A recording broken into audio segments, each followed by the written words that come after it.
The teenager who asked me about the pantry, she couldn't have been more than 15, stood there in a borrowed t-shirt with a paint roller in her hand, watching me cut in along the window trim the way you'd watch someone speak a foreign language. She had a smear of eggshell white on her left sneaker and another across the back of her wrist where she'd wiped her forehead. "Did you design this?" she asked. I told her the building knows what it's for. She looked at me sideways, the way young people do when they suspect you're being difficult on purpose. Maybe I was. It had taken me 6 months to arrive at that sentence.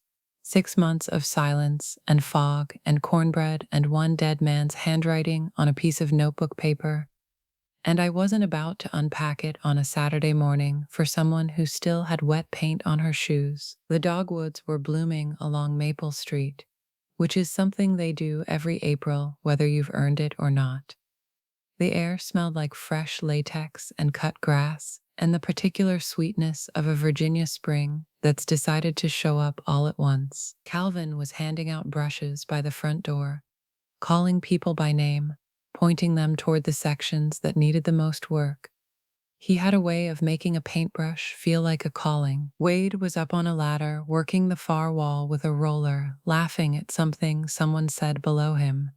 A sound I hadn't heard from him since October. June Hargrove's 3 kids were painting the porch railing, which mostly meant they were painting each other, and June was watching them from a folding chair with the quiet expression of a woman who had decided the mess was worth it. The sun was warm on my forearms where I'd rolled my sleeves up. The building was warm too. Settled brick holding the April heat the way good masonry does, giving it back slow. Fresh paint, lemonade sweating on the folding table, and 30 people doing the kind of work that doesn't show up on a balance sheet or an investor's slide deck. They had no idea that 6 months earlier, this building had almost been reduced to a line item on a presentation, a number with a dollar sign in front of it and nothing human behind it. 6 months earlier, my daughter-in-law had stood behind a podium in this same town and smiled at me the way you'd smile at a building you'd already decided to demolish. She didn't know I was load-bearing. Nobody did, I suppose. I'd spent 30 years making sure the buildings could speak for themselves. I just hadn't expected them to have to. But I should start where it started, which was the meeting in late October, the one where the fluorescent lights buzzed and the folding chairs creaked and the wooden floors groaned under 40 years of town meetings, and my daughter-in-law stood at a podium with a projector and a plan to turn my life's work into a hotel lobby. The town hall hadn't changed its fluorescent bulbs in 20 years. I'd noticed that the first time I walked in there, back when Earl was alive and the county was arguing about a new water main, and I noticed it again the night my daughter-in-law decided to tear down the building I'd loved most. The light had that greenish cast that old fluorescents get. Not warm, not cold, just tired. The kind of light that makes everyone look slightly worse than they are. I took a seat near the middle, not hiding, not posturing, just present, the way a column is present in a room whether anyone notices it or not. There were maybe 40 people scattered across the folding chairs, which is a good turnout for a Monday evening meeting in Carverton. Most of them I knew by face, if not by name. Calvin Oakes was in the back row with his arms already crossed, which is how Calvin sits when he's listening hard and not liking what he hears.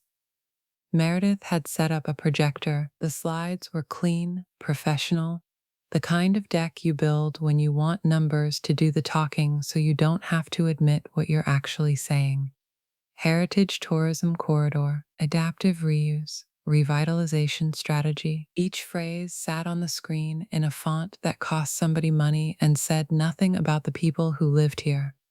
She was good at this, I'll give her that. She walked the room through investor projections and tax revenue estimates and job creation numbers the way you'd walk someone through a model home, pointing out the finishes, never mentioning the foundation. 60 new jobs, she said, 2.3 million in estimated annual revenue. The hotel would anchor the corridor. 3 properties were identified for acquisition and conversion: the youth center on Elm, the senior housing on Birch, and the Carverton Community Food Pantry on 3rd Street. My pantry, the one I'd drawn by hand in 2003, sitting at my drafting table with Earl reading biology papers beside me and his coffee mug leaving rings on my journal. The one where I'd insisted on oversized windows because people who need help don't need to feel like they're in a bunker. The one Calvin had been running for 15 years. 400 families a month walking through those doors on Tuesday and Thursday evenings. Meredith clicked to the next slide. Revenue projections, a chart with a line going up and to the right, which is the direction lines always go when you're selling something. I raised my hand. The room shifted, the kind of shift you feel in a building when the load distribution changes. Chairs creaked, heads turned. What happens to the families who use the pantry? I asked. A plain question. I kept my voice level, the way you keep a foundation level when the soil underneath is uneven and you know it. Meredith smiled, not the smile I knew from Thanksgiving dinners, not the one she gave Wade when they were being newlyweds, or the careful one she used when she complimented my cornbread. A different smile, the kind you give a building you've already decided to demolish. With all due respect to the original architect, she said, buildings aren't shrines, they're assets. We can honor the past without being held hostage by it. The room was quiet. Calvin's arms tightened across his chest. His jaw set the way a door sets in a frame that's been squared true. Someone behind me let out a breath that sounded like it had been held too long. I sat down.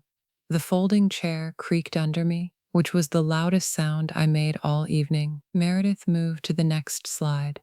I watched the light from the projector catch the dust in the air, the way it does in old buildings with old ventilation, and I thought about load-bearing walls, the ones you don't see, the ones nobody thinks about until somebody tries to take one out, and then the whole structure tells you what you've done. The fog was sitting in the valley the way it does in late October, low, heavy, like something placed there on purpose and then forgotten.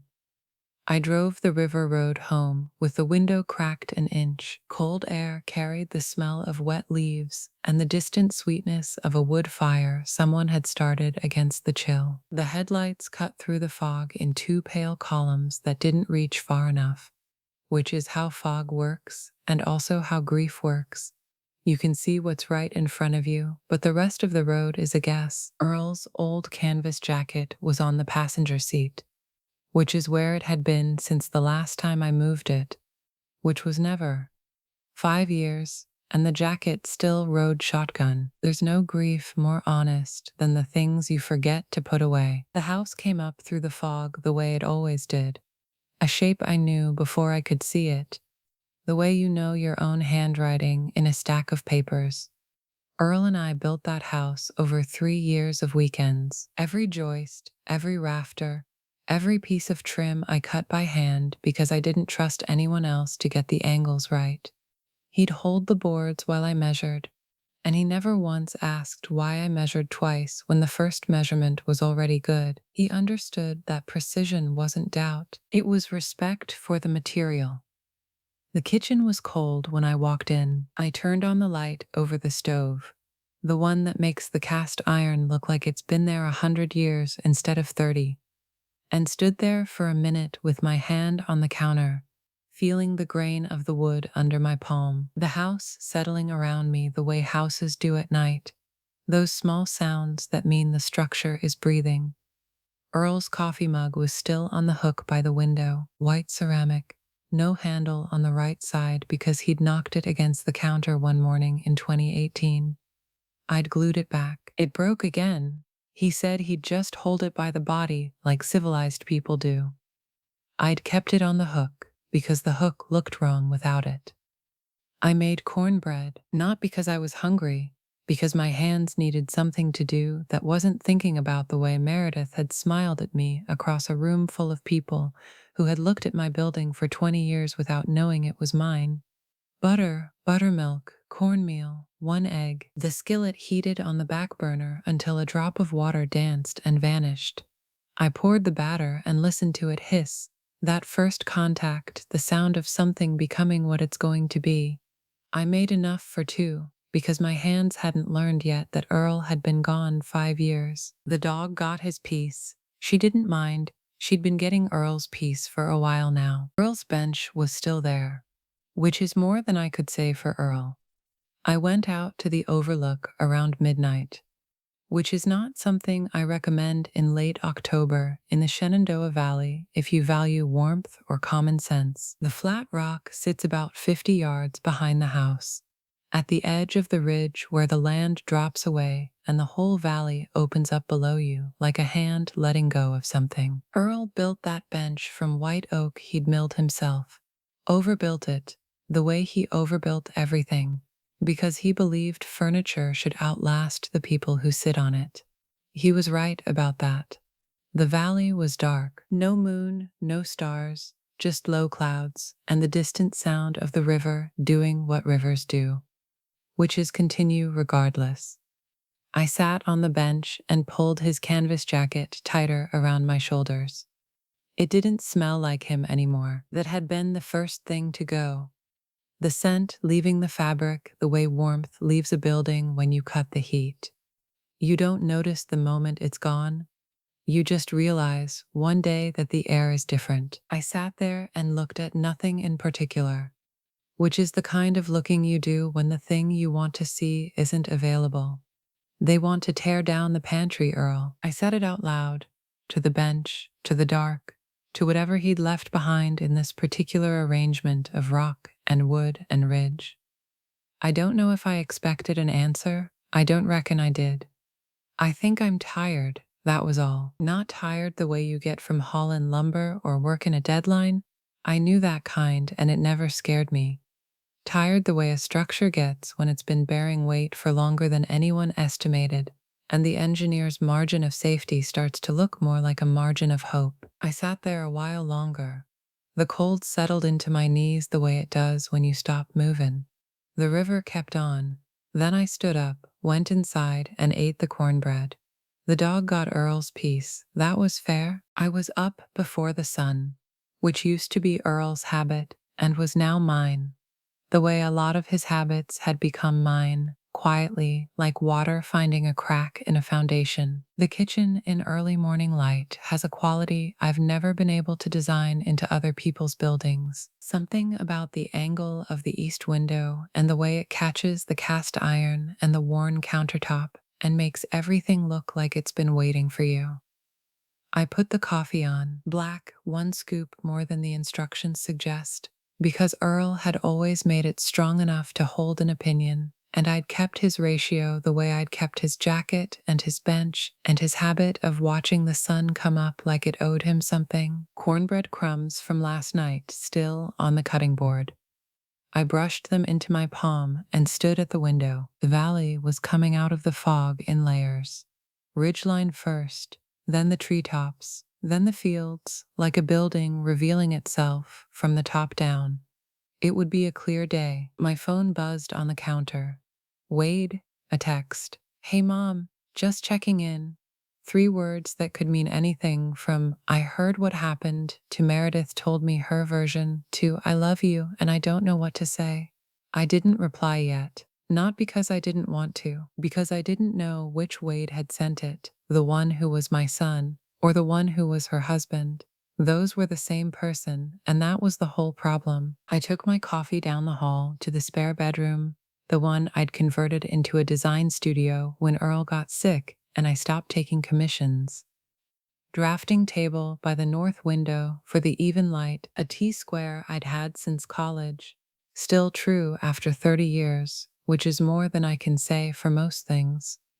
Pencils in a mason jar, sharpened to a point because a dull pencil is an architect's way of lying to herself about precision, and on the shelves along the far wall, 30 years of project journals, stacked chronologically, spines facing out, each one labeled in my own hand with the year and the project name, 1991. The first community center, over in Bridgewater, 1994. The library expansion in Woodstock, 1997. The youth center on Elm, 2001, senior housing on Birch. 2003, the pantry, all the way through to 2019, the last project before Earl's diagnosis, turned everything into before and after. I stood in the doorway and looked at those shelves the way you look at a room you haven't entered in a while, knowing what's inside, not yet sure you're ready to open it. 30 years of journals. I hadn't opened any of them since Earl died, but I was thinking about opening them now. The 2003 journal had a coffee ring on the cover. Earl's, he always set his mug on whatever was closest, and that November he'd been sitting beside me at the drafting table most evenings, reading biology papers while I worked on the pantry drawings, his mug migrating across my workspace like something with its own quiet agenda. I opened it on a Saturday morning, which felt right. Saturdays had always been our building days, this house, our routines, the kind of slow and certain work that doesn't announce itself until it's done. The spine cracked the way old bindings do when they haven't been asked to open in a while, and the pages smelled like pencil graphite and old paper and something underneath both of those that I couldn't name. Something that might have been the ghost of the coffee or might have been the ghost of the man who drank it. My handwriting in 2003 was tighter than it is now, more sure of the lines, less willing to let a curve wander. I'd drawn the pantry floor plan on graph paper, not the final version, which went to the county, but the working version, the one covered in margin notes and arrows and the small arguments I had with myself about window placement and traffic flow and whether the entryway needed to be wider. The margins were where I did my real thinking. The clean drawings were for clients and county boards. The margins were for me. And there it was, page 47, right margin, in my own hand. Community use covenant. Draft language. Building serves community in perpetuity. Change of use requires community consent, not just council vote. Filed with deed. Notarized. Below that, a line I'd added in different ink. A different day. The way you come back to a thought after it's had time to cure. Earl, read this. He said, "You put a covenant in the pantry? Good. Buildings should know what they're for." I sat with that for a while. The studio was quiet except for the house settling, that familiar language of wood adjusting to temperature. Morning light came through the north window and laid itself across the drafting table like it was waiting for me to trace it. I read the covenant language again, the specific words I'd chosen, the way I'd structured the restriction not as a prohibition but as a purpose. The building wasn't forbidden from changing, it was required to remember what it was for. I'd filed that covenant with the county clerk's office on October 14th, 2003, notarized, witnessed, attached to the property deed like a load-bearing clause, not hidden, not secret, just quiet. The way a foundation is quiet. You don't think about it until someone tries to move it, and then the whole building tells you it's there. I turned the page. More drawings. The window specifications. I'd insisted on oversized panes, 3 feet by 5. And the contractor had pushed back on cost and code compliance, and I'd held firm because I knew what it felt like to walk into a building that didn't want you to see out. People who come to a food pantry are already carrying enough weight. They don't need walls that close in. Earl had understood that. He'd understood all of it, the covenants, the windows, the philosophy that a building owes something to the people it shelters. He was a biology teacher. He thought in systems, in cycles, in the way everything you put into a living structure becomes part of what it does. I closed the journal and set it on the drafting table. The coffee ring stared up at me like a second signature. Earl's mark beside mine, left the way he left everything, without making a fuss, without asking if it was welcome. I'd written that covenant 21 years ago. Not as a weapon, as a foundation. I just didn't know yet what it would need to hold. By Wednesday, I'd pulled 11 journals off the shelf. By Friday, I was sitting on the floor of the studio, surrounded by 30 years of my own convictions. It started with the 2003 journal and the pantry covenant. But once I opened that door, the rest of the rooms came into view. I went back to 1997 first, the youth center on Elm Street. I remembered the project, a conversion of an old feed store, the county wanting to tear it down, me arguing that the bones were sound and the location was right, and that the building had 20 good years left in it if someone would give it a reason to stand. I'd won that argument the way I usually did, which was by being more patient than the people who disagreed with me. And there in the margins, page 31, a community use covenant, same structure as the pantries. Same careful language about community consent, same quiet insistence filed with the property deed, notarized and set into the legal foundation like rebar in concrete, invisible once the pour is done, but try to take it out. I hadn't remembered putting it there, not specifically, the way you don't remember every nail you drove into a house. You just know the house stands, and you know you're the one who held the hammer. The senior housing on Birch came next, 2001. A new build, one of the few I'd done from the ground up rather than renovation, 24 units for elderly residents on fixed incomes, with a community room on the ground floor that smelled like instant coffee and old hymnals. The covenant was on page 19, and the margin notes said, "This building will outlive its first residents. It should know who to welcome next." I kept going. The library expansion in Woodstock, 1994, my earliest covenant, written before I even had a word for what I was doing. The community clinic in Harrisonburg, 1999, the Veterans Outreach Center in Staunton, 2005, where I designed wide hallways because some of the men who'd walk through those doors would be in wheelchairs and not one of them should have to turn sideways in a building that was supposed to serve them. The Children's Learning Center in Waynesboro, 2008, on through the years and the decades, through the slow accumulation of a career spent putting promises into the ground, 12 buildings, 12 covenants, 12 times I'd sat at this drafting table and written language into a legal document that said, "This building serves the people inside it, and that purpose does not expire when I do." Not sabotage. I need to say that plainly because Meredith would call it sabotage later, and the word would hang in my kitchen like smoke from a fire that never should have been lit.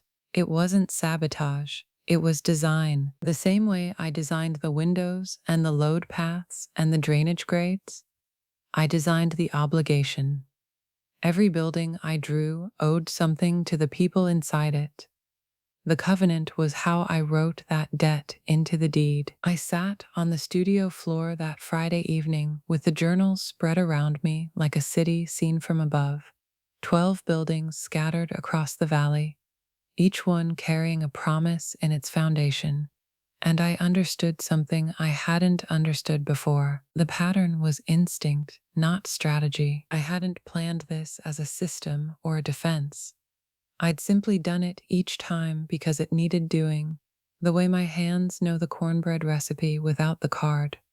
I made a list on a yellow legal pad, 12 buildings, 12 covenants, 12 promises I'd written to the future and filed away in a county clerk's basement where nobody looked unless they had reason to.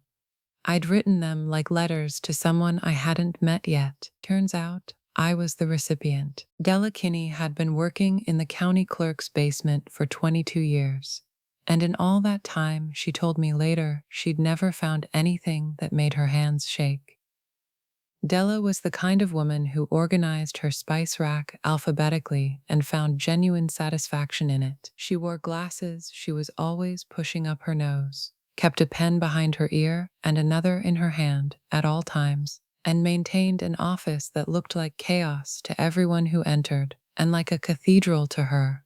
She knew where everything was. The county had given her a digitization project the previous spring, scanning 40 years of property deeds into the new electronic records system, and she'd taken to it the way a mason takes to laying brick, one record at a time, plumb and level, no shortcuts. She'd reached the 2003 filings on a Wednesday in mid-November.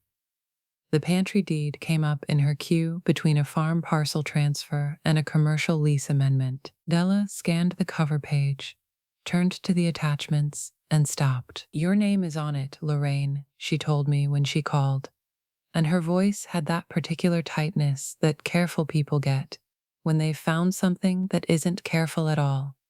Something deliberate and quiet and larger than the filing cabinet it had been living in. "Your signature, notarized, filed October 14th, 2003. A community use covenant attached to the property deed. And that's not the only one." She'd kept going, the way a good archivist does when a thread appears in the weave. Cross-referenced the deed language against the property index, followed my name through the filing system the way you'd follow a load path through a building, tracing where the weight transfers, what holds what up. Found a second covenant, a third. Her hands, she said, started shaking around the fourth one. The Veterans Center in Staunton, 2005, filed and notarized. Same language, same structure, same quiet insistence that a building remember what it was built to do. I stood in my kitchen with the phone pressed to my ear and listened to Della Kinney describe my own life's work back to me, with the precision of a woman who believes that what is recorded is real. She cited filing dates and reference numbers the way some people cite scripture, with reverence, with certainty, with the kind of faith that comes from handling original documents. "These are legal instruments, Lorraine. Filed, notarized, and binding." A pause. I could hear her pushing her glasses up her nose. "Did you know they were still in the records?" I knew. I'd put them there. What I hadn't known, what I couldn't have designed for, any more than you can design for a flood or an act of kindness, was that someone besides me would ever care enough to pull them out and hold them up to the light. "I'd like to bring them to you," Della said. "The copies, all 12. I think you should see them together." I told her Saturday would be fine. I'd put the coffee on. I hung up and stood in the kitchen for a long minute, looking at the morning light through the east window, at Earl's mug on its hook, at the counter where I'd made cornbread for one too many people 100 times over. Somewhere across town, in a basement lit by fluorescent tubes, a careful woman was pulling my promises out of filing cabinets and holding them to the light.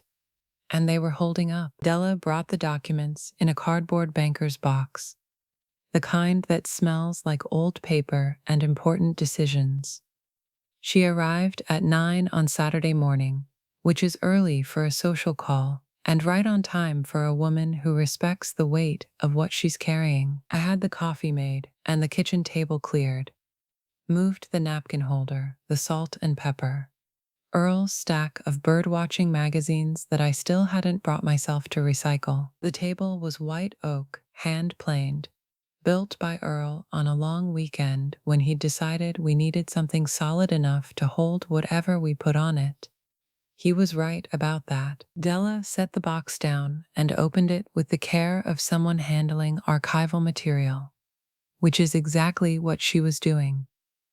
Manila folders, each one labeled in her small, precise hand with a date and a property address. She laid them out across the oak in chronological order, left to right, the way you'd lay out a timeline or a life. 1997, the Youth Center on Elm, same covenant language, same structure. She tapped the folder with the end of her pen. 2001, Senior Housing on Birch. 2003, The Pantry. She looked up at me over her glasses.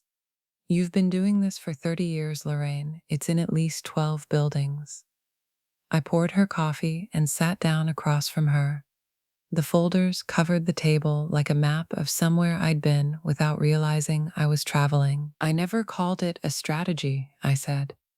"I called it good design." Della nodded once, the way she did when a fact confirmed what she already suspected. She was a records person, a keeper of what's written down. She believed in documentation the way I believed in foundations. We were the same kind of careful, working in different materials. We went through the morning folder by folder, Della would read the covenant language aloud, and I'd tell her the story behind it. The argument over the oversized windows, the county board member who'd wanted cheaper materials for the senior housing, the moment in each project where I decided that the building needed a promise written into its bones. She took notes. She cross-referenced my recollections against the filing dates and corrected me once, gently. Actually, the Staunton filing was January 9th, not the 12th. I didn't mind. Precision is its own form of respect. It was near 11 when Della reached the bottom of the box and pulled out a single sheet of paper that wasn't in a folder. Small, lined, torn from a pocket notebook, the kind Earl kept in his shirt pocket for field observations. She turned it over, read it, and looked at me with an expression I hadn't seen from her before. Something between surprise and tenderness. This was tucked inside the 2003 pantry filing, she said. It's not your handwriting. She set it on the table between us. Earl's handwriting. I knew it the way I knew the sound of his truck in the driveway. By the shape of it, before I could read the words. She builds buildings that keep their promises. I married well, one line. His hand, his ink, tucked into a county filing I'd never reopened. He must have slipped it in before the notary sealed the package. 21 years it had been sitting in that basement, waiting for a careful woman with a digitization project to find it. I held the note for a long moment. The paper was soft with age, thin between my fingers. I could feel where his pen had pressed hard on the period, the way he always did, like he was nailing something down. I set it face down on the table and picked up my coffee. The Harrisonburg Clinic, I said.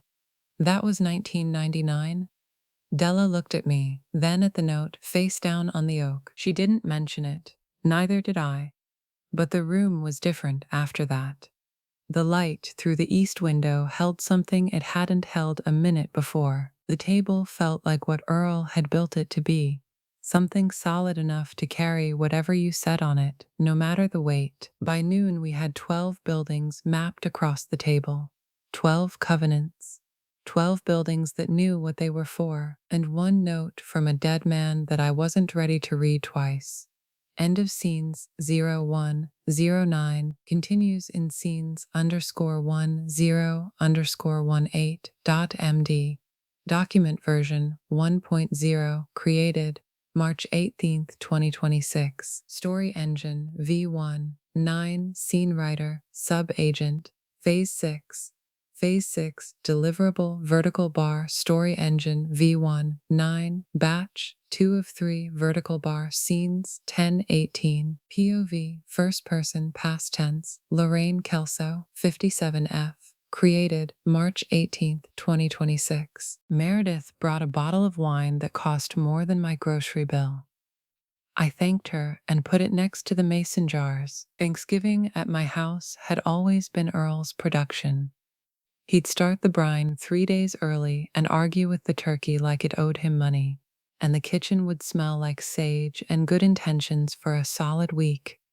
Without him, the operation ran quieter. I'd kept his recipes taped inside the cabinet door, his handwriting fading where the steam from the stove hits the paper. And I followed them the way you follow blueprints, precisely, because the man who drew them knew what he was doing. I'd been cooking since 5 in the morning. Turkey, cornbread dressing, green beans with the bacon bits Earl insisted on, sweet potato casserole with the marshmallow top that Wade had loved since he was 6 years old. The kitchen smelled the way it was supposed to smell on Thanksgiving, layered, warm, the kind of air that sticks to your clothes and follows you into other rooms. I'd set the table for 3, which was one less than it should have been, and one more than most of my November dinners. Wade arrived first, standing in the doorway with a pie from the bakery on Main Street and the expression of a man who has driven 20 minutes rehearsing what to say and has already forgotten all of it. Behind him, Meredith in a coat I'd never seen. Camel-colored, structured, the kind of coat that announces itself before the person wearing it gets a chance to. She smiled and handed me the wine and said, "Happy Thanksgiving, Lorraine." The house looks wonderful. Great bones. I thanked her. She didn't know she was complimenting a building she'd married into the way she complimented the building she wanted to tear down, with admiration that was already calculating square footage. Wade fidgeted with his wedding ring the way he does when the air in a room is carrying more weight than the conversation. He talked about a rewiring job in Staunton. Meredith talked about a developer she'd met at a Richmond conference. I passed the cornbread dressing and let the table hold what the words couldn't. We did not talk about the meeting. We did not talk about the pantry. We did not talk about the 12 covenants spread across my kitchen table 2 weeks earlier, which I'd gathered into a folder and tucked in the studio before they arrived. The folder sat on the drafting table like a letter I hadn't decided to send. Meredith complimented the dressing. Is this Earl's recipe? It is. He was a good cook. He was a good man who happened to cook. She looked at me for a beat longer than the sentence required. I didn't mean it as a correction. Or maybe I did. Some sentences carry more load than their length suggests. And I've never been the kind of architect who apologizes for structural honesty. Wade reached for the rolls. The butter dish sat between us like a demilitarized zone. Dessert was quiet. Meredith checked her phone twice, once openly, once under the table, as if the angle made it less obvious. Wade ate 2 pieces of pie and talked about his truck needing new brakes, which was the kind of safe conversation you have in a kitchen where the unsafe conversations are stacked in a folder in the next room. I watched them the way you watch a structure under load, looking for where the weight shifts, where the joint gives, where the silence bends but doesn't break. They left at 8. The dishes took an hour. The silence after that lasted all night. Calvin Oakes had a voice that could fill a gymnasium without trying. That night in the fellowship hall, he didn't need to try. I'd known Calvin 20 years, knew the way he organized a room the way I organized a building, with attention to where people would stand and what they'd need when they got there. He'd set up the fellowship hall with the long tables in a U shape so everyone could see each other. The coffee was already on, 2 industrial urns at the back table next to a sleeve of paper cups and a sugar bowl that hadn't been refilled since Sunday, which was Calvin's way of saying this mattered, but nobody needed to be uncomfortable while it mattered. Word had reached him about the development proposal. Not from me, I hadn't said a thing, but Carverton is the kind of town where information travels through church parking lots and grocery store aisles the way water travels through limestone. Slowly, inevitably, finding every crack. By early December, Calvin knew enough to be concerned and precise about his concern. The room was full, 50, maybe 60 people. Pantry families, volunteers, teachers from the elementary school, business owners from Main Street who used the community spaces I'd designed and never thought twice about who designed them. June Hargrove sat near the front with her 3 children arranged beside her like a sentence she'd punctuated carefully. The oldest watching, the middle one fidgeting, the youngest asleep against her arm. Calvin stood at the open end of the U-shape. He didn't use notes. He never did. Now listen, he said. And the room settled the way a congregation does when it knows the difference between an announcement and a sermon. I've been unloading boxes in that building for 15 years. Every Tuesday, every Thursday, every Saturday morning, 400 families a month walk through those doors. 400. He let the number land. He was good at that, giving a fact its own silence, letting the room hear it twice. And somebody wants to stand at a podium and tell me it's an asset. He shook his head, not for show, but the way you shake your head when something offends the part of you that keeps the inventory of what things actually cost. That building is the only reason some of those families eat dinner. You want to tell June Hargrove her kid's Tuesday meal is an underperforming asset? You want to tell Ray Mabry that the senior center where he plays cards 3 days a week is a value proposition? He paused, let the room feel the weight of those words in that space. I don't know what those words mean. I know what Tuesday night means. I know what 400 families means. Someone in the back said, Amen. Not the Sunday kind, the Tuesday kind, the kind that means I have stood in that line and I know what this man is saying. A woman I recognized from the elementary school stood up and said the after school program used the youth center on Elm 4 days a week. 37 children between 3 and 6 o'clock, and if that building closed, those children would have nowhere safe to go while their parents finished work. She said it simply. She didn't need to make it bigger than it was. A man named Dale, who ran the hardware store on 2nd Street, said the community hall on Maple was where the volunteer fire department trained and had been for 20 years. And if someone wanted to explain to him where 42 volunteer firefighters were supposed to practice saving people's houses, he'd wait. One by one, the buildings spoke through the people who used them. I sat in the back of the room with my hands around a coffee cup that had gone cold. I didn't speak. I didn't need to. I was watching the idea underneath all of it. Community as structure, do what I designed it to do. A room full of people discovering that what they stood on had been poured with intention. Calvin looked at me once, across the room. He gave me the kind of nod that doesn't require translation. It meant, I see what you did. I nodded back. That was enough. 300 people wouldn't show up to the hearing because Calvin asked them to. They'd show up because he reminded them what they already knew. By the second week of December, I was hearing about my own buildings from people who didn't know I was listening. At the diner on Main Street, a teacher named Patricia Voss was telling the woman at the next table about the summer reading program at the youth center on Elm, how the windows let in enough light that the children could sit on the floor in the afternoons and read without the overhead fluorescents buzzing at them like trapped insects. I'd designed those windows, east-facing clerestories, so the morning light would warm the room and the afternoon light would come in soft enough for reading without glare. I'd argued with the contractor about the cost, an extra $4,000 for window placement that nobody would notice. Patricia Voss didn't know any of that. She just knew her kids liked sitting in that light. At the post office, a veteran named Doug Elkins told the clerk he'd moved into the senior housing on Birch in 2006, the year his wife passed, and that building was the first place that didn't feel like it was watching him grieve. I remembered the Birch Street project. I'd designed the common areas with wide hallways and low windowsills so residents could see outside without standing up, because dignity means not having to perform effort for a view.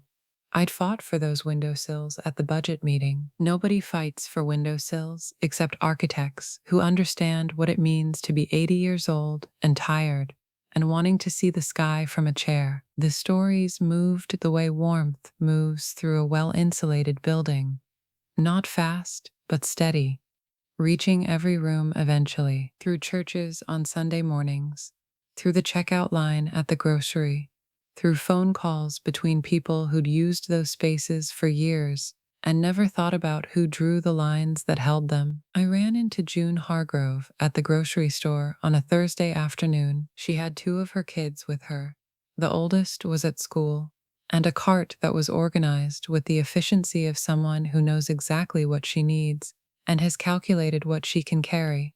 Everything in its place, nothing wasted. She looked at me over the frozen vegetables and said, "You're the one who built the pantry, aren't you?" Not a question, a locating, the way you identify a beam in a wall you've been leaning against. I designed it.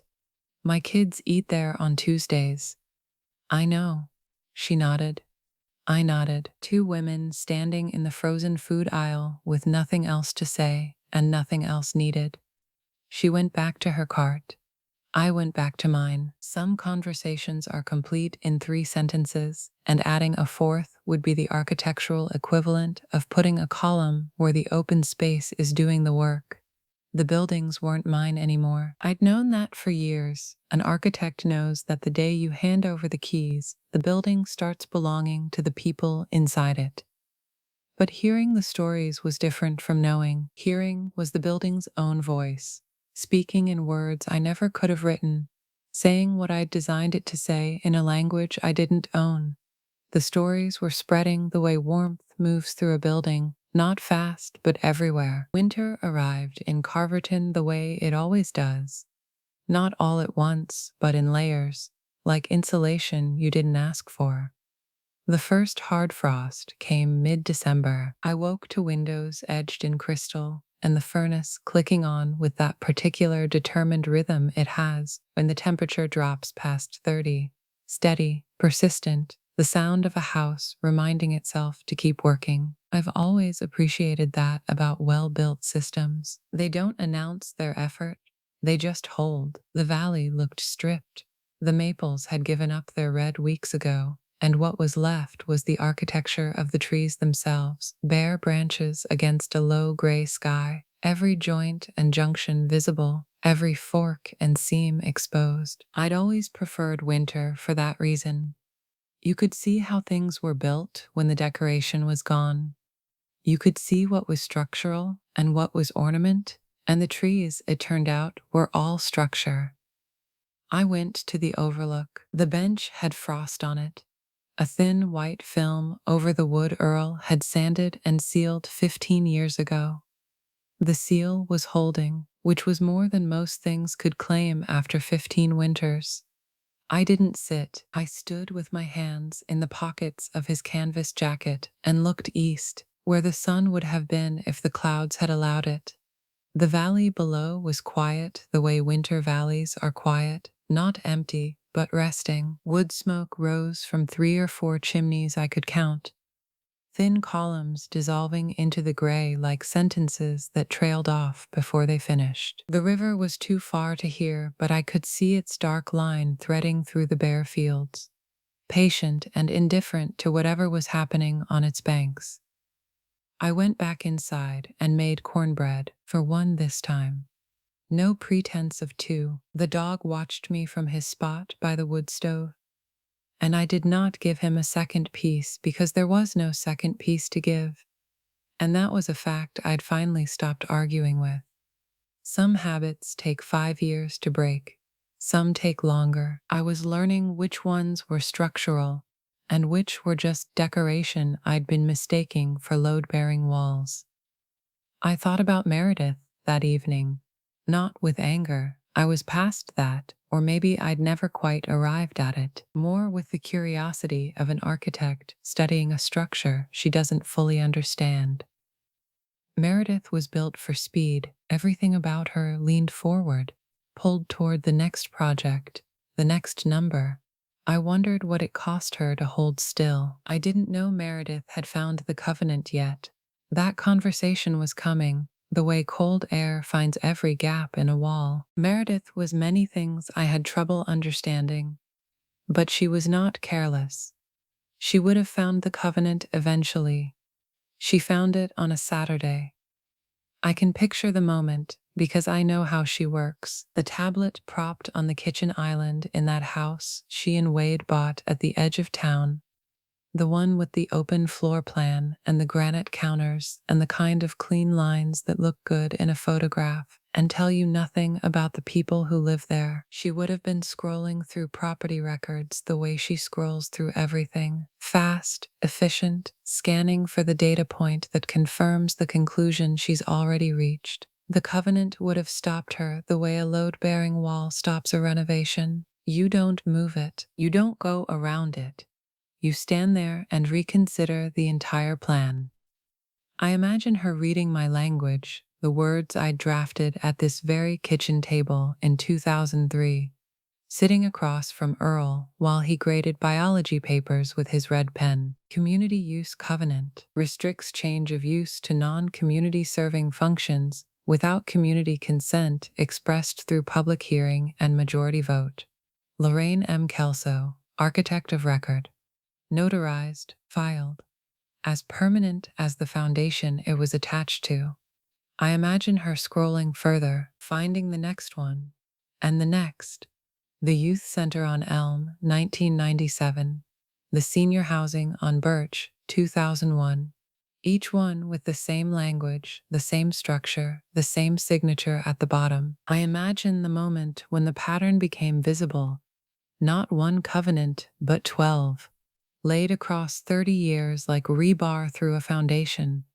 That would have been the moment the tablet went down on the counter and stayed there. She would have done what Meredith always does when the numbers don't add up. She would have checked them again and again and arrived at the same answer each time, which is the particular frustration of a thorough person discovering that someone else was thorough first. The phone rang at 2:15. I was in the studio, standing at the drafting table where the folder of covenants still sat from Della's visit. I'd been expecting this call, the way you expect a foundation inspection, not eagerly, but with the certainty that what you've built will be examined and the quiet confidence that it will hold. It wasn't Wade, it was Meredith. Her voice was clipped, the professional polish still in place but thinner than usual, like a veneer showing its grain under pressure. The Charlotte accent was closer to the surface than she probably knew. "We need to talk, Lorraine." Not a question, not quite a demand, something in between, the sound of a person who has found a wall where she expected a door. "Come to the house," I said. Not because I wanted the home advantage, because I wanted her to see where I built from. Meredith drove up at 2 o'clock, which told me she'd found it that morning and spent 4 hours deciding what to say. Not enough time. She came through the kitchen door the way she always did, without knocking, which was a habit I'd never corrected because correcting it would have required a conversation neither of us wanted to have. I'd put coffee on, 2 mugs on the counter, because hospitality is a structural decision, not a sentiment. She didn't sit.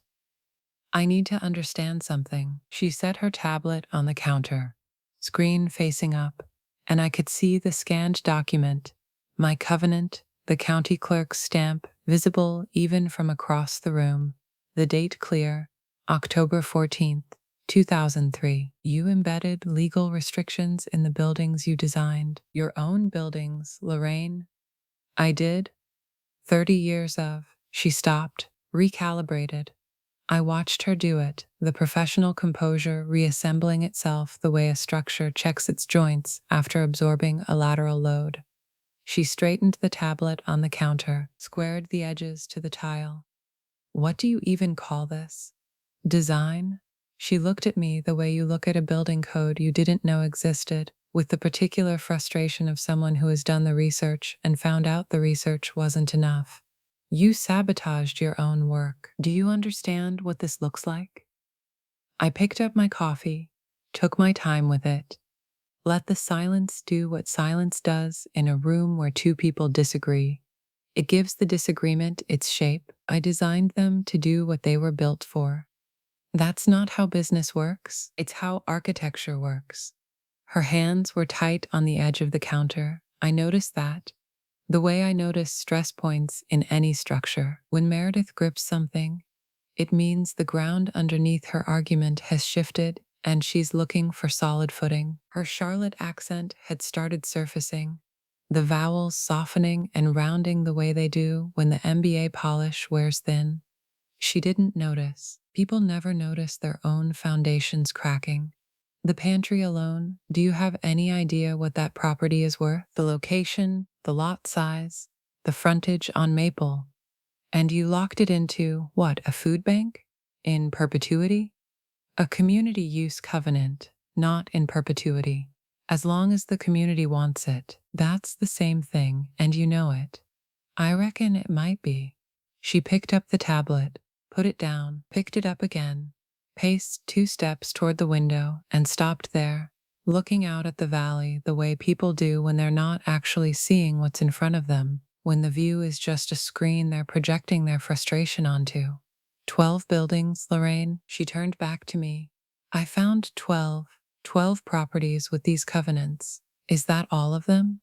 That's all of them. 30 years, she said it like she was measuring something. 30 years laid end to end, each one a foundation she'd have to work around or through. 30 years, and nobody knew. The buildings knew. For a moment, the kitchen held both of us in that sentence, and I watched Meredith process it. The word buildings doing the work of an argument I wasn't going to make. She was smart enough to hear it. That was never the question with Meredith. The question was whether hearing would change anything. I brought a business plan to this town, jobs, revenue, economic growth that this valley hasn't seen in 2 decades. And you're telling me that 30 years ago, sitting in this kitchen, you decided none of that would ever matter? I'm telling you, I decided the people inside those buildings would always matter. That's a different sentence, Meredith. She didn't answer that. She stood at the window for 3 more seconds. I counted, the way I count load-bearing intervals. Not because I wanted to, but because my mind is built that way. And then she picked up her tablet and tucked it under her arm the way she tucks everything, close and controlled, and walked to the door. This isn't over, Lorraine. I know. The screen door closed behind her, not slammed. Meredith doesn't slam things. She closes them with the efficiency of someone who has already moved on to the next action item. Her car started. The gravel crunched, the sound faded down the ridge road, and the kitchen was quiet in the particular way kitchens are quiet after someone leaves them angry, the air still rearranging itself around the space they used to occupy. Her coffee sat untouched on the counter, going cold beside the mug I'd drunk from. I drank hers later that evening, reheated, standing at the same counter where she'd stood. It seemed a waste not to. Wade sat on my porch steps for 10 minutes before he knocked. I know because I watched him from the kitchen window, the way I used to watch him from the same window when he was 12, trying to figure out whether to come inside and tell me what he'd broken. He was bigger now, had Earl's build, tall and rangy, the kind of frame that looks comfortable leaning against things. But his posture on those steps was the posture of a boy, not a man, shoulders drawn in, hands laced between his knees, staring at the gravel like it might offer instructions. The December light was weak and flat, the kind that makes everything look like a pencil sketch. No color, just values. Wade's truck sat in the driveway with the driver's door still open, which told me he'd gotten out intending to walk straight to the door, and then changed his mind somewhere between the truck and the steps. When he finally knocked, I was already there. "Hey, Mom." "Hey, Wade." He came in and stood in the kitchen the way he always stands in kitchens, near the counter, not quite leaning on it, as if he wants to be ready to leave but hasn't committed to staying. I put the kettle on. He didn't ask for tea, but I made it anyway, because some things you do for your children have nothing to do with what they asked for, and everything to do with what they need. "Look, Mom." He stopped, ran his hand through his hair, which needed cutting. Started again. I don't know what to do with all this." "With what?" He gestured at the air between us, which was doing a fair job of representing the situation, the invisible architecture of a family disagreement occupying the space where the kitchen table used to feel neutral. "She's my wife. You're my mom. I can't be in the middle of something I don't even understand." I set the tea in front of him, sat down across the table. The same table where Della and I had spread 12 covenants 2 weeks ago. The same table where Earl used to grade biology papers with a red pen and a glass of bourbon. "I'm not asking you to be in the middle," I said, "but I am. I'm right in the middle, Mom. She comes home and she doesn't say your name anymore. She says your mother, like you're a category." He paused. "Like you're a problem she's filing." That stung more than I expected. But buildings absorb impact. That's what they're designed to do. "She's not wrong about everything," Wade said. He was looking at his tea, both hands wrapped around the mug, not drinking it. "The town does need jobs. The economy isn't. I drive to Staunton for half my work. There's nothing wrong with wanting things to grow." "No, there isn't. But the pantry," he stopped again, ran his hand over his face the way Earl used to do when he was trying to say something true and finding the words insufficient for the job. I'm not going to tell you what to think about the pantry, I said. Then what are you going to tell me? I looked at him, my son, Earl's son, a man built from both of us who was trying to hold two structures at once and finding his arms weren't wide enough. I could have made the argument. I could have laid out the covenants, the 30 years, the philosophy, the 12 buildings and what they meant. I could have been the architect presenting blueprints to a client who needed convincing. I didn't. That's not how buildings work. You don't argue someone into understanding a room. You let them walk through the door. Go to the pantry on Tuesday evening, I said. Just go. He looked at me like I'd answered a question he hadn't asked. Maybe I had, but the right answer isn't always the one that matches the question. Sometimes it's the one that matches what the building needs you to see. He left without finishing his tea. I watched his truck pull down the ridge road, taillights flickering through the bare trees like a sentence he hadn't finished. Go to the pantry on Tuesday evening, I said again to the empty kitchen. I didn't tell him why. The building would tell him. Wade didn't call me after the pantry. He drove straight to my house, still smelling like canned goods and industrial cleaner, and sat at my kitchen table like he'd just woken up from something. He told me about it that night, and I'll tell it the way he told me. Incomplete sentences, long pauses, the words arriving the way they do when someone is describing a room they've walked through for the first time and can't quite believe what they found inside. He said he'd parked across the street and sat in his truck for 5 minutes, becoming a pattern with my son, the sitting and staring before entering a building. Through the windshield, he could see the pantry lit up against the January dark, every window throwing warm light onto the sidewalk. I designed those windows oversized on purpose. People who need help don't need to feel like they're in a bunker. He walked in. Calvin was at the door, not greeting, exactly, but stationed there the way a man stations himself at the entrance to something he's responsible for protecting. Calvin looked at Wade, looked at his hands, and said, "Lorraine's boy, good. Grab a box."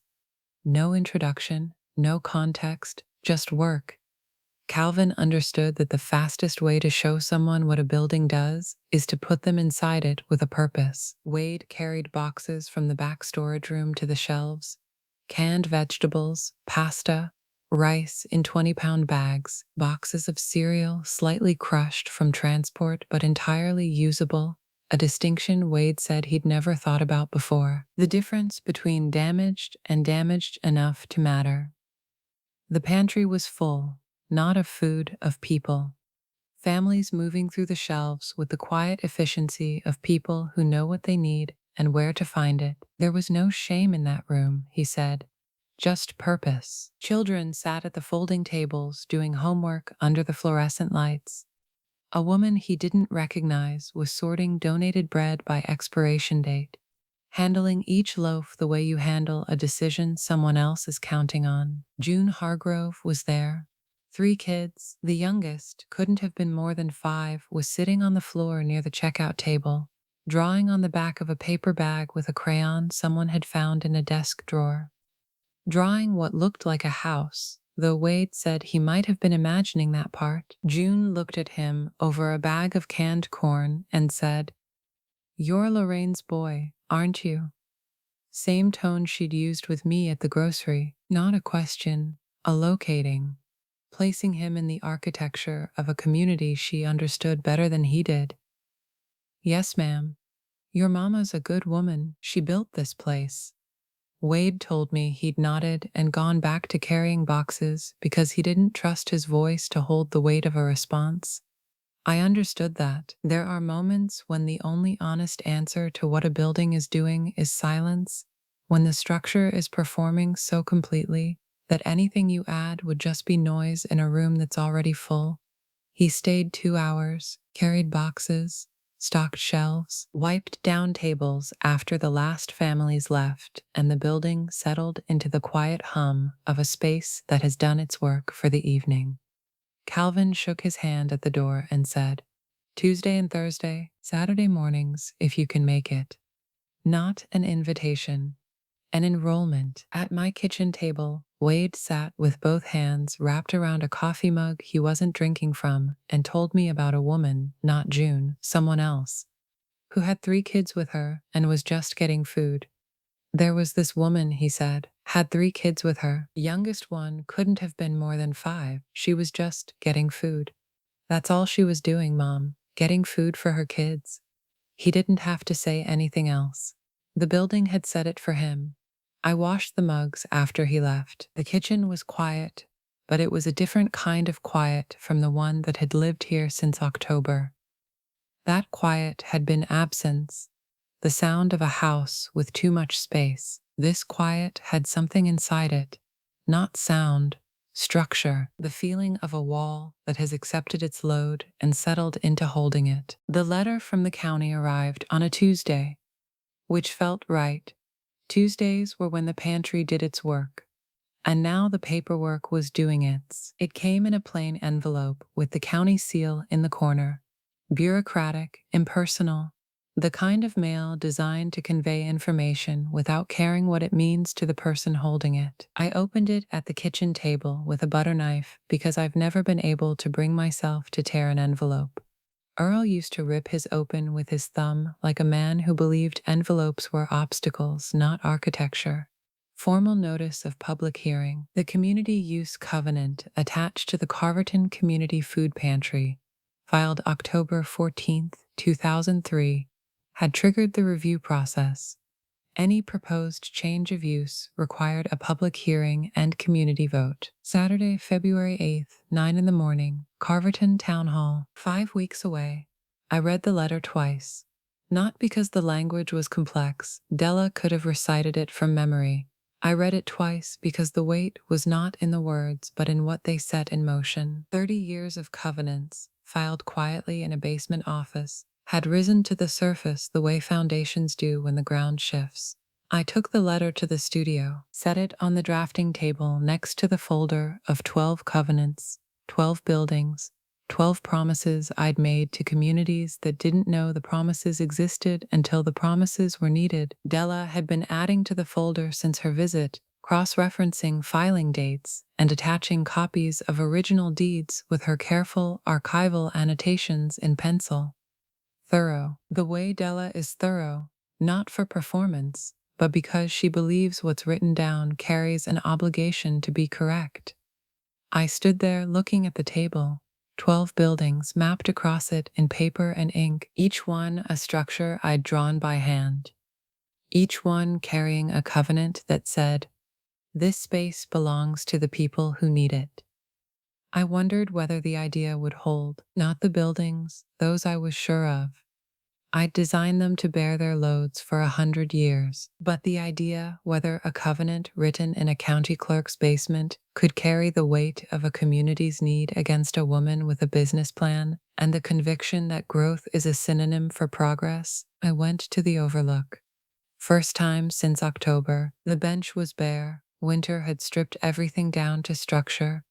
No frost today, just the pale wood, weathered but solid, and the view Earl had chosen because it faces east and he never wanted to miss a morning. I didn't talk to Earl this time. The conversation we'd been having for 5 years, conducted through coffee mugs on hooks and canvas jackets, worn through winters, and cornbread made from recipes taped inside cabinet doors, didn't require words anymore. It required what it had always required: patience. Trust in what you've built. The sun was already down, the valley was dark, and the cold was the kind that settles into your joints and reminds you that warmth is not owed. You build it yourself, or you go without. The hearing was set for February, 5 weeks. I'd waited 30 years for something I'd never expected to need. 5 weeks felt like nothing. End of batch 2, scenes 10, 18 next, batch 3, scenes 19, 27. Phase 6 deliverable vertical bar, story engine V1, 9. Status complete vertical bar created, March 18, 2026. Scenes 19, 27. Act 3 finale, Act 4 coda, word target, approximately 5,850 vertical bar POV, Lorraine Kelso, first person past tense. I'd spent 30 years making sure the buildings could speak for themselves. In late January, they started. It came in pieces, the way most real things do. A woman at the IGA stopped me by the canned vegetables and said, "My aunt lived in the Birch Street apartments for 11 years. She said those windows were the reason she stayed." I told her the windows faced south on purpose. She nodded like I'd confirmed something she already knew. By the last week of January, the organizing had outgrown the fellowship hall. Calvin moved it to the sanctuary, not for the pulpit, just for the pews. People filled them the way people fill anything that was built to hold them, naturally, without thinking about capacity. Teachers from the elementary school came, small business owners from Main Street. A woman who ran the after-school tutoring program at the youth center on Elm brought a notebook full of names, kids who'd come through those doors over the past decade.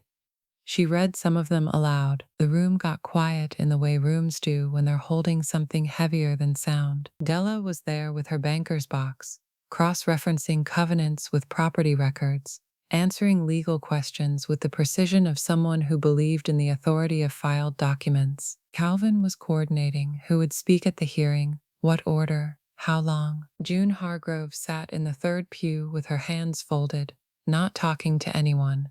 She didn't need to practice what she was going to say. Some things don't need rehearsal, they just need a room. I sat near the back, an architect watching a building do what she designed it to do, hold a community together when something was trying to pull it apart. Then a man I hadn't seen in 20 years walked in. Herschel Webb was 78 years old, retired carpenter, hands like oak burls. He'd worked construction on the pantry in 2003. I remembered him. He'd argued with me about the window dimensions. I'd wanted them oversized. He'd said they'd cost more and leak in 10 years. I told him people who need help don't need to feel like they're in a bunker. He'd grumbled, measured twice, and built them exactly to my specifications. Now he stood in the doorway of the sanctuary holding something wrapped in a moving blanket. He unwrapped it on the pew beside me. Window trim templates, the original ones. Hand cut from poplar, 22 years old and still clean at the edges. "Found these in my garage," he said. "Figured somebody might want to see what we started with." I hadn't asked him to come. Nobody had. He'd heard about the hearing from his granddaughter, who worked at the diner, who'd heard it from a teacher, who'd heard it from Calvin. That's how things move through a town, not through announcements, but through the walls. I ran my finger along the template edge. The joinery was tight. Herschel had always been precise, even when he was grumbling. "You were right about the windows," he said. "I know," I said, "but I hadn't known, not really. I'd hoped." There's a difference between engineering certainty and the kind of faith you put into a covenant, a belief that what you build will matter to someone you haven't met yet. 300 people were going to show up to a room that held 150. I didn't know that yet, but the building did. Barasdale Cave Mori 8, 2025 morning, Carverton Town Hall, 750 words, tension 810. The town hall was designed in 1952 to hold 150 people for a livestock auction. On Saturday, February 8th, 300 people filled it for something that mattered more. I got there at 8. The hearing was set for 9. The parking lot was already half full, which told me something the coffee in my stomach hadn't been ready to hear. I parked behind the hardware store and walked the long way around, passing the pantry building on 3rd Street. The windows caught the morning light, those oversized windows Herschel had grumbled about. They looked, in that moment, like they'd been waiting. Inside, the town hall was doing what old buildings do under pressure, groaning. The wooden floors creaked under the weight of too many people in too few rows. Folding chairs had been added along the walls and in the back, and when those filled, people stood. They stood in the aisles, in the doorway, on the front steps, with the door propped open so they could hear. I saw Calvin near the front, Della beside him with the banker's box on her lap. Wade was against the far wall, arms crossed, not sitting with anyone. Meredith was in the second row, professional in her blazer, tablet open, back straight. She looked prepared. She was. I found a seat near the middle, not hiding, not posturing, just sitting in a building that I hadn't designed but understood. A room straining at its seams because what was inside it had outgrown the plan. The county official, a man named Hadley I'd met once at a zoning meeting in 2011, called the proceedings to order. He had the look of someone who'd expected a quiet Saturday and was now managing a situation. The sound system fed back twice before someone adjusted it. Hadley read the covenant language aloud. The room went still. I'd written those words in 2003 at my drafting table, with Earl's coffee ring drying on the cover of my journal. Hearing them read by a county official in a room packed with 300 people was like hearing your own heartbeat amplified through a building's walls. Familiar and startling at once. The property designated herein shall be maintained in perpetuity for community-serving functions, including, but not limited to food assistance, educational programming, and public gathering. They lined up at the microphone like people approaching a confessional, except what they were confessing was gratitude. The first was a woman named Sharon Phelps who taught fourth grade at Carverton Elementary. She'd been running a reading group at the youth center on Elm for 9 years. She didn't talk about covenants or property law. She talked about a boy named Marcus who came to the center every Thursday because his apartment didn't have a quiet place to read. He's at Virginia Tech now, she said. Engineering, she said it the way you lay a brick. Level, certain, load-bearing. A veteran named Roy Sykes spoke about the senior housing on Birch. He'd moved in after his wife died, and his pension couldn't cover the mortgage on their house. He stood at the microphone with his hands behind his back, parade rest, and said, "That building kept me alive. I don't mean metaphorically. I mean, I was going to sleep in my truck." He sat down. Nobody followed him for a full 30 seconds. Calvin spoke next, not his biggest voice. He saved that for Sundays. This was the weekday Calvin, the one who unloaded boxes, the one who knew the weight of canned goods and the weight of what they meant. "I'm not here to make a speech," he said. "I'm here because I've spent 15 years watching what happens inside that building on Tuesday nights. I've watched people walk in hungry and walk out fed. I've watched children do homework on those tables. I've watched a woman drive 20 miles in a snowstorm because her family needed what was on those shelves." He paused. The room leaned forward. "This building does not belong to a developer, and it does not belong to the county. It belongs to the 400 families who need it." Della stood up with her banker's box and laid out the documentation with the calm of a woman who'd spent her life trusting what was written down.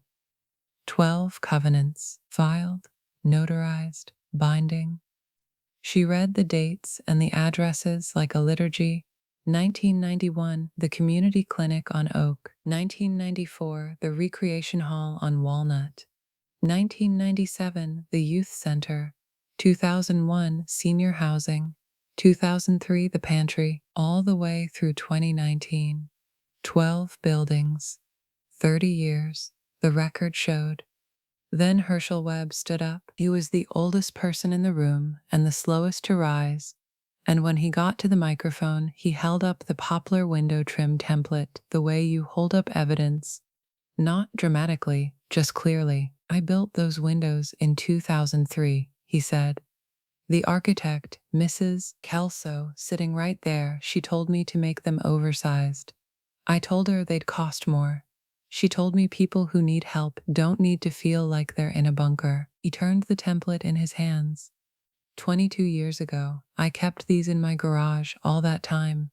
Didn't know why. Reckon I know now. He sat down. The room held the kind of silence you don't fill. Meredith spoke last before the public comment closed. She stood without notes. The tablet stayed on her chair, which told me more than whatever she was about to say. She talked about jobs, 60 positions, tax revenue, a heritage tourism corridor that would put Carverton on the map. She spoke well, she always did. Her sentences were clean and her numbers were right and her voice didn't waver, but she was speaking to an abstraction and the room was full of the concrete. She was presenting a future, they were testifying about a present. There's a difference between what a building could become and what a building already is, and 300 people in that room knew which one they'd come to defend. Meredith sat down. Her hands were steady. I respected that. The official called for any final statements. The room stirred. I felt 300 pairs of eyes rotate toward me the way a building shifts in wind, not all at once, but in a wave, section by section, until the whole structure was leaning in one direction. I hadn't planned to speak, but the building had held everything else that morning. It could hold 3 more sentences. But the building had held everything else that morning. It could hold 3 more sentences. June Hargrove didn't raise her hand. She just stood up. And the room, all 300 people in a space meant for half that, went quiet the way a church goes quiet. She was in the 4th row. Her eldest sat beside her, 17 now, hands in his lap, watching his mother the way you watch someone do something you'll remember for the rest of your life. June didn't move to the microphone. She spoke from where she stood, and her voice carried because the room wanted to carry it. My kids eat here on Tuesdays. The sentence landed in the center of the room and stayed there. My mother ate here before me. 300 people held their breath. I could hear the fluorescent lights. I could hear the flag fabric shifting in the heat from the vent. I could hear my own pulse in my ears, which I hadn't heard since the night Earl died. If this building goes, I need somebody to tell me where we go. She sat down. That was it. 3 sentences from a woman who worked 2 jobs and volunteered at the same building where she fed her children. No rhetoric, no numbers, no 5-year projections, just the fact of her life, laid on the table like bread. The silence after June spoke was the loudest sound I'd heard in that room, louder than the October meeting, louder than Meredith's presentation, louder than 300 people breathing. It was the kind of silence that has structural integrity. It held the room up. Nobody spoke. Nobody shifted. The official looked at his papers and then looked at the room and understood that this was not a moment for procedure. Then he asked if anyone else would like to address the hearing. I don't know what made me stand. I'd sat through October in silence. I'd sat through the confrontation at my kitchen table in silence. I'd sat through Thanksgiving and winter and the organizing and the hearing itself in the same quiet I'd been carrying since Earl died. The quiet that people mistake for submission when it's really just patience curing like mortar.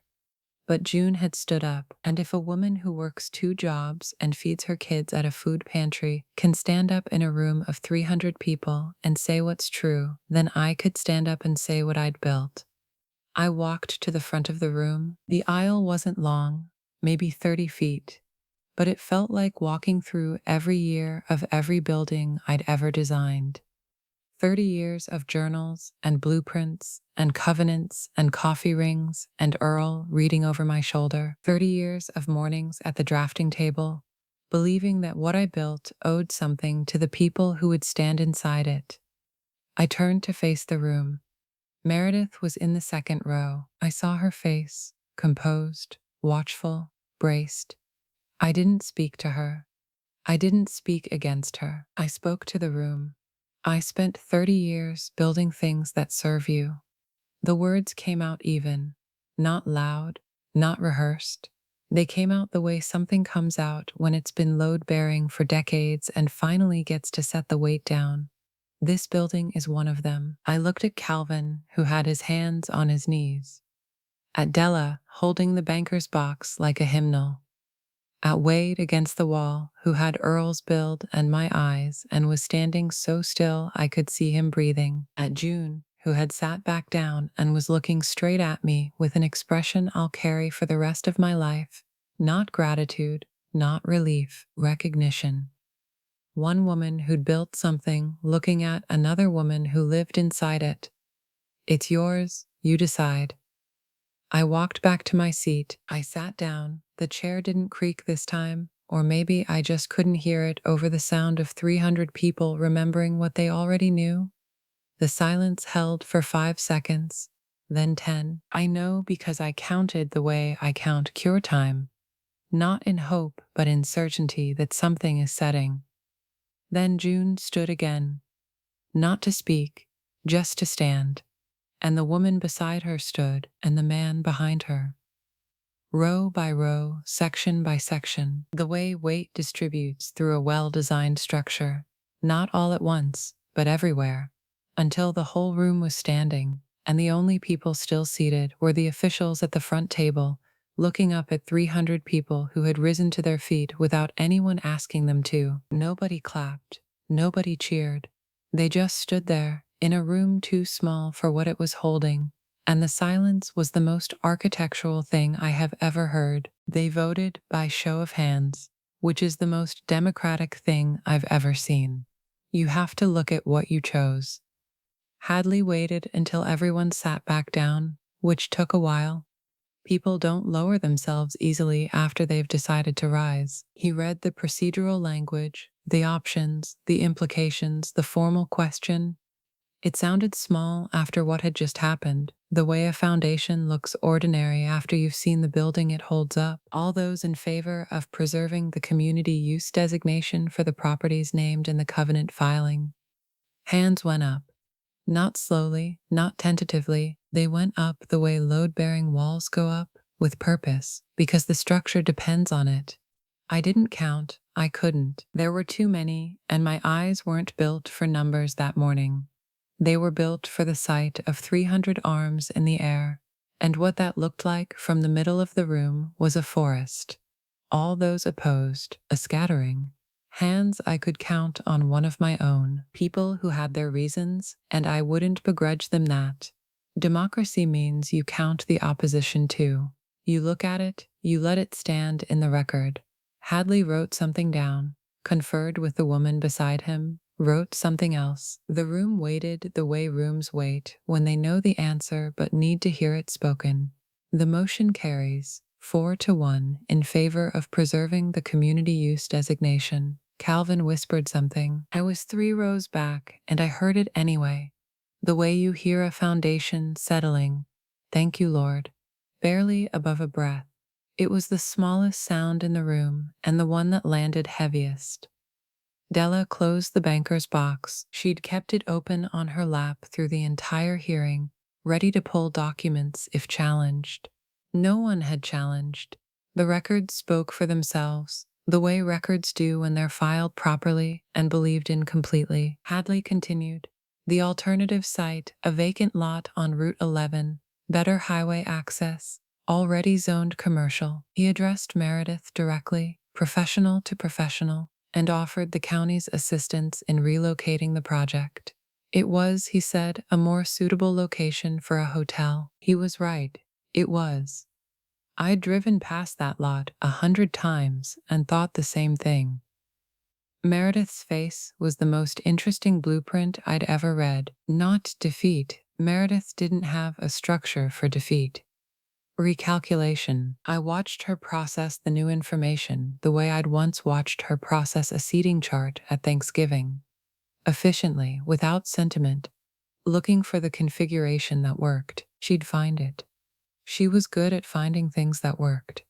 That was never the problem. The problem was that she'd tried to find it by demolishing something that already did. I put on my coat, stood up, walked past the pantry building on the way to my truck. The way I'd walked past it 100 times on the way to 100 ordinary errands. I stopped, put my hand flat on the brick. It was warm. That didn't make sense in February. Brick holds cold in winter. Every architect knows that. It's thermal mass, it's physics, it's the way materials work. But my hand was on that wall, and the wall was warm.